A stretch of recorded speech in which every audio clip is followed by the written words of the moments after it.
some sort of TikTok.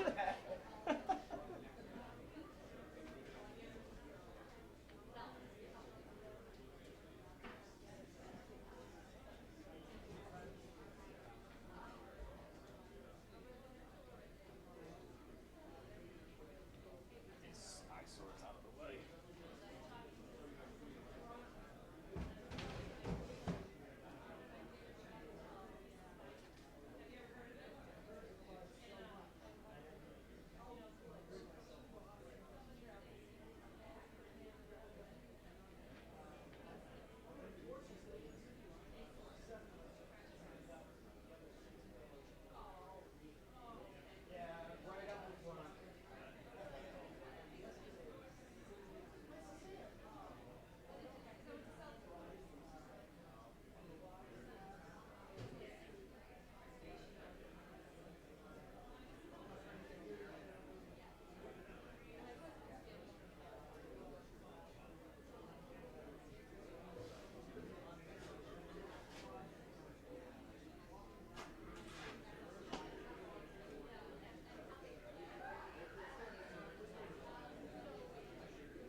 Testing, testing. 1, 2.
Podium mic.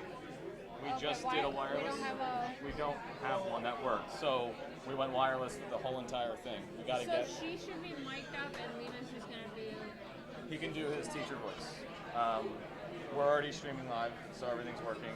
Okay. So this was just going to be clipped on, but Lehman can clip this on very quickly, and then unclip it, and then she can clip it on, and then we can just check the level once she This is starts why talking. I asked her to come down like a few minutes ago, so whatever the speaker's comfortable with, whatever you're comfortable with, Right. and whatever he's comfortable with, we can do. This is just let him go. this is the easiest thing. No, I mean, let's make sure she feels comfortable and we're not flipping and unflipping. okay. And he can just. Okay. I mean, I could very quickly get another wireless together and have him clip too. Do you have time for that? Plug in another one and just check it. Okay. Hey, so when he comes back, when he comes back in a moment, he's just gonna flip you with a wireless, and then we'll be good to go. Great. I love your glasses. Oh, thanks.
Testing, testing, testing, testing.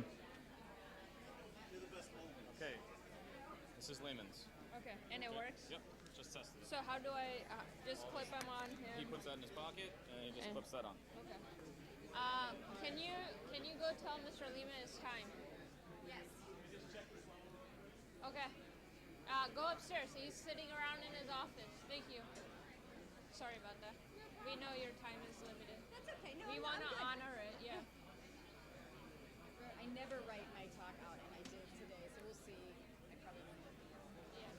But it's better if you write it out than Yeah. you No, it totally makes think sense. it through. Did he clip you yet? No. Okay.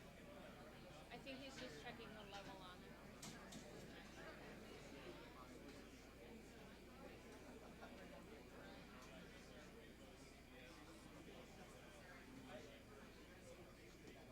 Pardon me, I'm just going to remind him. And you're going to clip her.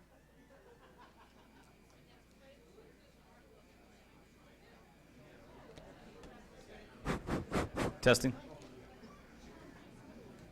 So, Alrighty. Mr. Lehman will actually say a few words. Okay.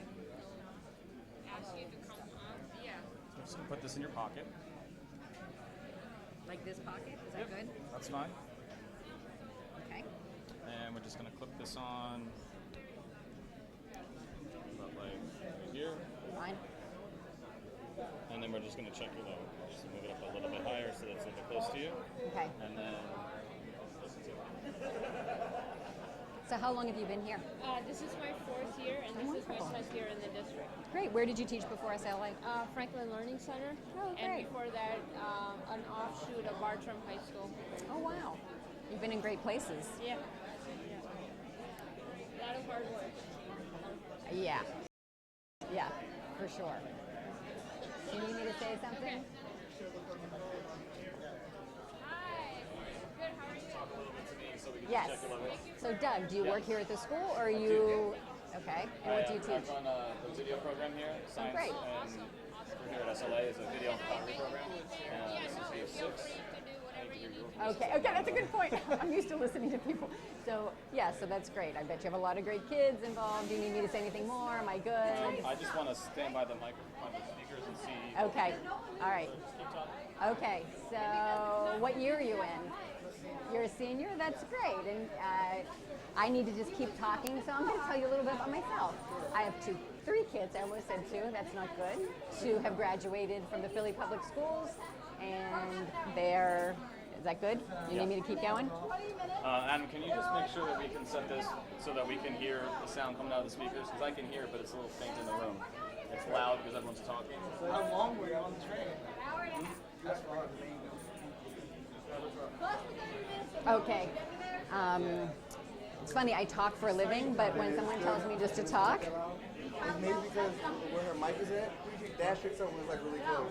But then So let me try to adjust this. sure.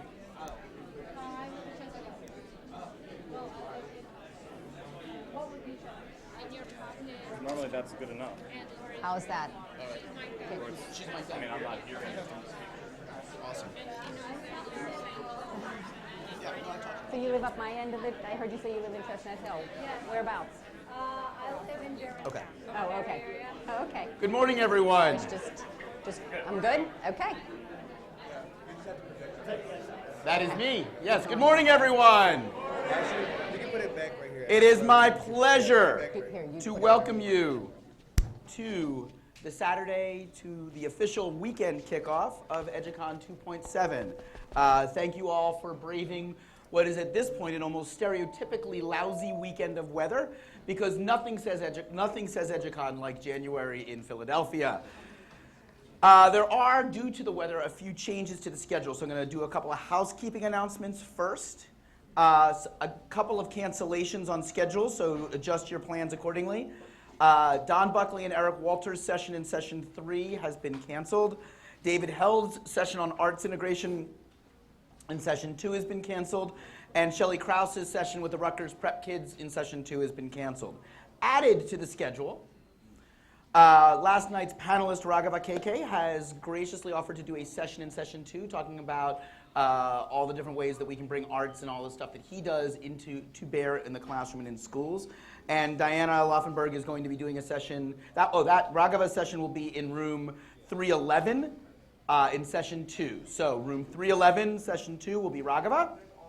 Diana Laufenberg is going to be adding a session on personalized learning in room 307 in session 3. So, there we go. Also, very, just want to make sure that everybody knows the difference. Where we are doing the after dinner networking social beerness tonight is the same name as last year's restaurant. It is still at City Tap.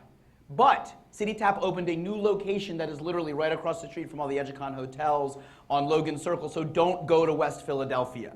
We won't be there. So it's at City Tap Logan Square, which is literally like right across the street from the Embassy Suites. So do that. Please make sure you stick around tonight for the traditional cheesesteak Philly, we're gonna clog your arteries. We do have defibrillators on hand. And we look forward to having dinner with everybody. And this is my opportunity to say, and it's great because I'm doing a session on distributed leadership today, and EduCon is as amazing an example of distributed leadership as anything here at SLA. This does not happen without true ownership of this event by everyone at SLA.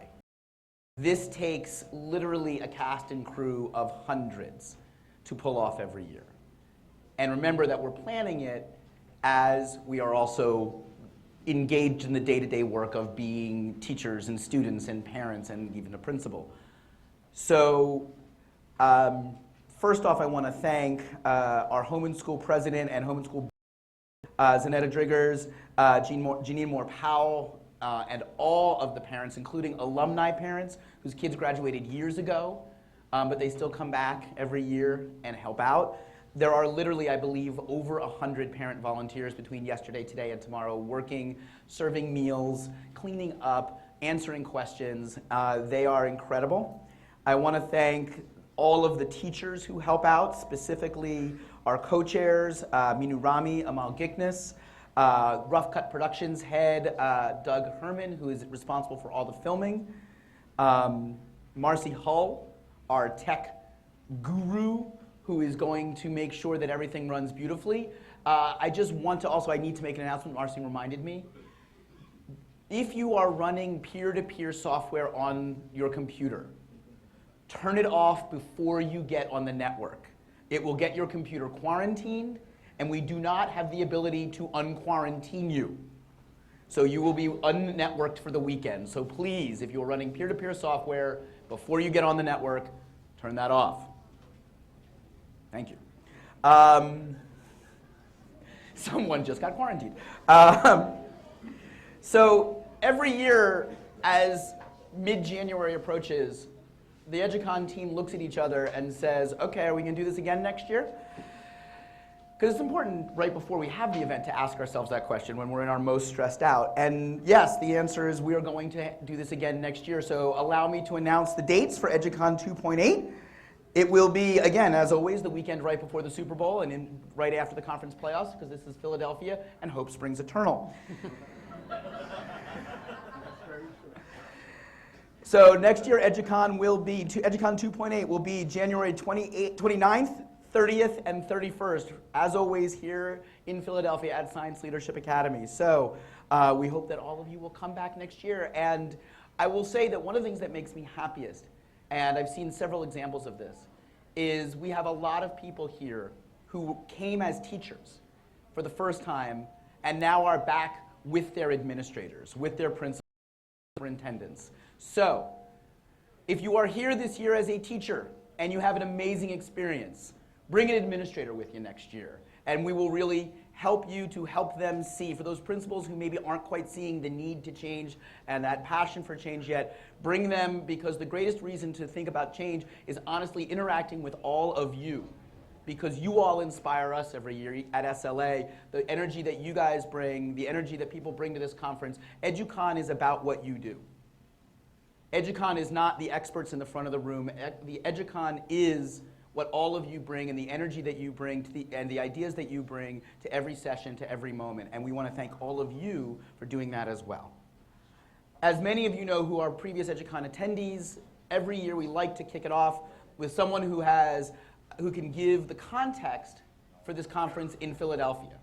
This year we are incredibly lucky in that the Chief Education Officer of the city of Philadelphia, Dr. Lori Shorr, is going to be our speaker. Lori is, number one, a wonderful human being. Number two, she's been in the job for 8 years, which makes her an incredibly long tenured person for any sort of administrative job with the city and with the school district of Philadelphia and dealing with the schools. Most importantly, however, she also is a Philly education parent. She has had 2 children graduate from the school district of Philadelphia schools, and she was also a home and school president for 3 years. So it is my deep pleasure to welcome Dr. Lori Shorr. Thank you. Good morning. Great to see you all here. And I want to officially welcome you to Philadelphia in my official City Hall capacity. So I hope that you'll have an opportunity to go out and enjoy the city if you haven't already. We were just named, interestingly enough, if you didn't see this, the #3 place in the world someone should visit in 2015 by the New York Times. We were as surprised as anybody when that happened, I've got to tell you. And then last week we were named the #2 shopping city in the world. So we're on the rise, and we're glad you're here to participate with us on that. On the education front, we've been going to like segue right into that. I know most of you are from out of town, so you may not know what's going on here in Philadelphia. We've been pretty much under the radar screen, not making any national news, you know. So I thought maybe I'd give you a little update for those of you who haven't been here. And just my remarks are going to take 3 parts. One, I'm going to tell you about the really tough situation we've been facing in this city around our public schools. And that'll be kind of depressing. And then I'm going to move into, is there anything positive that comes out of that? And then I'm going to move into asking you all to do really, really hard work. So it's going to be a real uplifting, 10, 15 minutes. But I think hopefully you'll learn a little something about what we're doing here and get some context for the great work that's happening here at SLA and some other schools in the city. Education in Philadelphia has been anything but predictable or by the book for the last 4 years. And we've really been, besides being on the front line around the charter district push and pull, we have been on the front line around budget cuts. We have faced tremendous budget cuts, 32 school closures, 5,000 positions being lost, counselors cut, nurses cut. And school by school basis, people have had to make choices between even, I've talked to principals who had to cut their Algebra 1 teacher, so it's not that cut sports, cut extracurricular, and people in this room who work in the school district can tell you down to what it's meant in a day-to-day level, what it means when you get the sort of cuts we've had to take from the state. Locally, we have levied every possible tax to try to fill in for the state cuts. We had multiple property tax hikes, business tax hikes. When I was putting my quarters in the meter today, I was reminded of how I lobbied for parking fines going to the school district and parking being the amount you pay for parking going up so it could go to the school district as I was trying to dig to find more quarters so I could find an hour worth of quarters. We also did a sales tax increase. And most recently, and most controversially, a $2 a pack tax on cigarettes.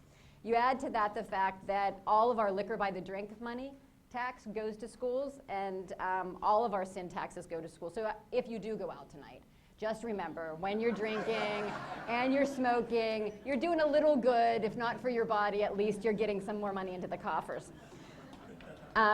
So with all of that all together, and I should say we took 2 runs at a soda tax, trying to tax soda, which we've lost both of those. Here's my piece of advice for you, don't go up against the soda industry lobbyists. You're gonna lose every time. But as a result of all that work, we've raised $363 million annually. Every year we send that much more money over to the school district, and that's come from our local tax base. We've had 2 years in a row where we haven't even known if we're going to be able to open our schools. And for the 5th largest city in the country, that's a ridiculous, crazy, crazy situation to be in. And we're not alone in that. People across the Commonwealth and across the country are having similar situations. I think we're just kind of the perfect storm because of our balance between charter and district, how that payment flows from the state, all of that. So that's the part that you have to understand about where we are in Philly. But there's another piece you have to understand too, and that is that people on the ground have been stepping up in unbelievable ways to make sure kids don't suffer as much as these numbers indicate that they're suffering. When I'm in schools talking to folks like you who are still really jazzed about teaching and really in the classroom trying to figure out how to make it work.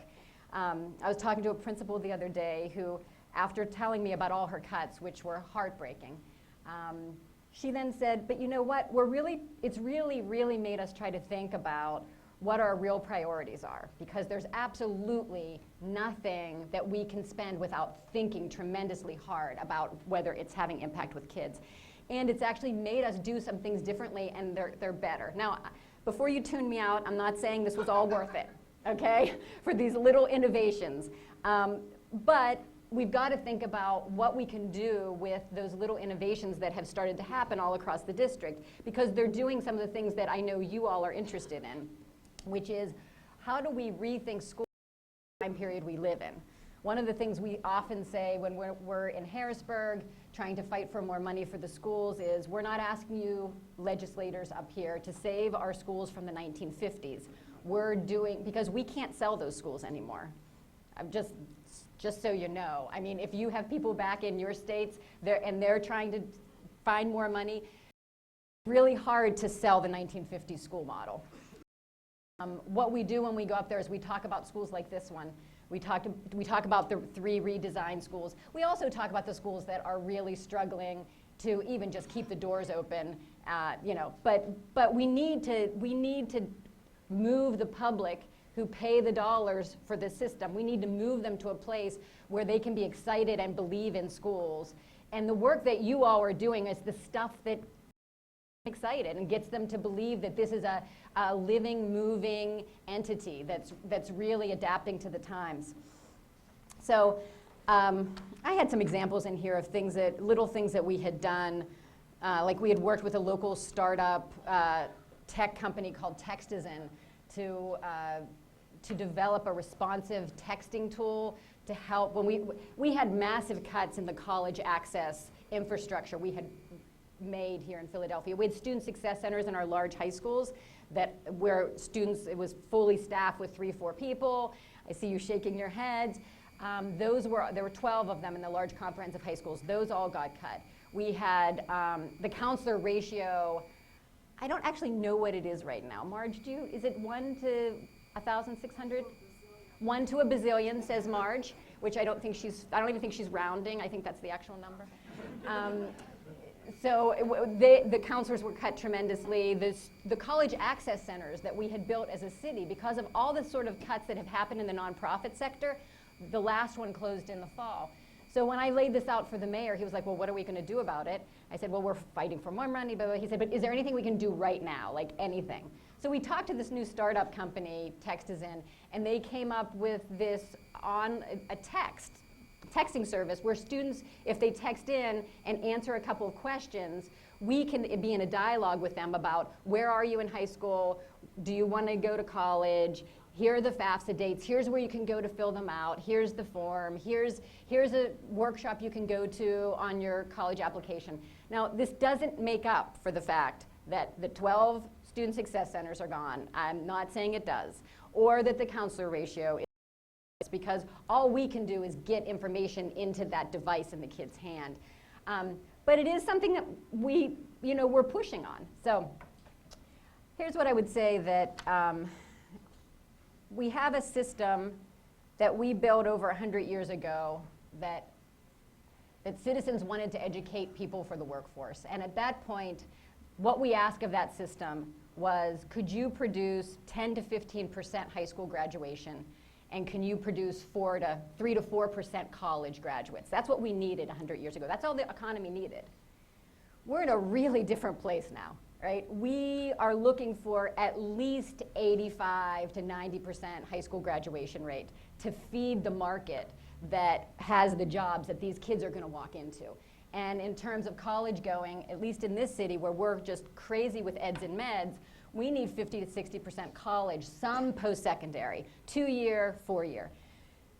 So that system, and the other thing is, the system we originally built was really for a homogeneous group of kids. And they went in the little schoolhouse, and if a bunch of them dropped out, that was actually good, because it was a sorting thing. That's what it was there for. And the types of kids who dropped out and the types of kids who stayed had fairly similar characteristics, right? And now what we need from our system is we can't let any kids fall off the side of this conveyor belt that we built that starts in kindergarten and goes through 12th grade. And then you add on top of that, I'm just talking about these big changes we are expecting of this system. We need the high school graduate to have a higher level of competency. And this was never clearer to me than when I went to a tool and die making shop, which A, didn't know what that was before I went to visit it, but B, thought it was going to be a lot of folks with grease on their hand, like hammers. I was picturing large hammers, maybe fire somewhere. I didn't know. And I don't even know if that was ever involved in tool and die making, honestly. But when I got there, it was everybody on computers, everybody making decisions about how to make, and you probably all know this, right? But it was such a game changer for me that I understood then how different we needed the outcomes to be for the public education that we've put in place than what we needed before. When my dad was a steel worker and he graduated from high school, his 2 brothers didn't, but they all went into the steel mill. They all made really good livings and were able to get their kids to go to college. But it's just a different place now. But you add on top of all those pressures on our system, our public school system, you add on top of that the fact that the very way we produce knowledge and distribute knowledge has changed because of all the things more about, and I won't even try to talk about, but the things, the strong search engines, Khan Academy. I know that one because I make my kid use it all the time. But all of those things that really change how we work together online to share and solve problems. All of that, the way we produce knowledge is no longer people sitting alone with a piece of paper and a pen and pulling together all their dusty books and figuring things out. It just has changed dramatically. So my question is, what does the school that people are putting their public dollars into need to look like to really address all of those things that I just talked about? And as I was thinking about that, I was like, this isn't really a change in the bell schedule, right? This is a culture change, and it's a culture change not just in schools, but in schools and communities that support them. And I was thinking of an old cultural critic that I read when I was getting my PhD, and he was talking about culture at every moment is made of the values and beliefs that can be called residual, dominant, and emergent. These concepts can give us a framework for understanding complex and dynamic ways in which a culture operates as it continuously attempts to maintain stability and balance in face of ever-changing views. While one perspective tends to be dominant at a given point, and for teachers, I think the dominance is probably expressed by your teacher evaluation system. What are they looking for you to do? That's the dominant view of what good teaching is and what you should be doing. But the dominant is not the only pressure or voice. The other perspectives are also contending for meaning and expression. Some older or more residual, and probably if I ask you right now, tell me what the older and residual views and beliefs about teaching are, you guys would be great at that. I know it when I see it, and But that's still there. That's still a pressure that's put on you every day, that residual part of the education culture. We have, and some are older and residual, and then we also have the things that are newer or emergent. And when I thought about coming to speak to you this morning, that's what I was thinking about. In some senses, you represent the emergent. You're the folks who are trying to think, where can we be and how do I pull us into that? And that's really where you come in the emergent. Folks like me and others, our job is to fight for resources. And despite the horror stories I've been telling you, we've been fighting very hard to try to get resources into the city for our schools. Our job is to do that. Your job is harder than that. Your job is to develop the emergent cultural values around education, moving from Carnegie units and seat time to proficiency-based advancement, from teachers as merely fonts of knowledge to knowledge facilitators. What I try to do is to make it possible every day for there to be as many great interactions between great teachers, willing students, and world-class curriculum. And I know this doesn't happen in a bubble, right? But I do think about the moment when you learn something. Don't you experience it as a moment where you feel like you're in a little bubble? Like there's a safety to it, and that light goes off, and you feel, I'm going to use the word bubble because I think it really goes with that. But what that bubble looks like and how we can make as many of those little bubbles across the city as possible, me and other folks like me need to look to you and ask you, what do you need? What does it look like? How can we talk about what you do in other places to get people to understand both the difficulties and the triumphs that you're able to accomplish every day? And we look to you because it's your craft. You're the one who knows it. I don't know it. I taught at the college level, but I never taught K-12, and that's a different place.